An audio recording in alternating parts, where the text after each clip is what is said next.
In this video, I'll explain about the AND formula in Excel with multiple examples. If you want to know about the if function along with AND, OR and wildcard, then check the video link in the description below.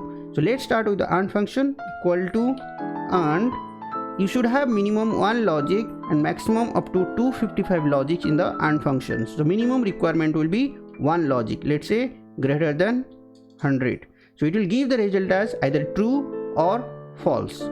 So in case you want to add more arguments, you can do that by giving the comma and select the cell and give the result as greater than or less than or equal to 200.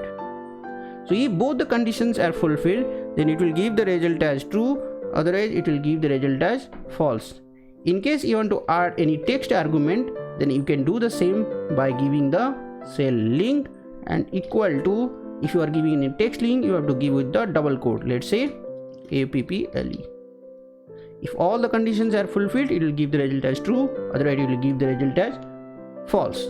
So in case you want to learn about the if function along with the AND function and OR function and wildcard, then check the video link in the description below. Please subscribe for more useful videos. Thanks for watching.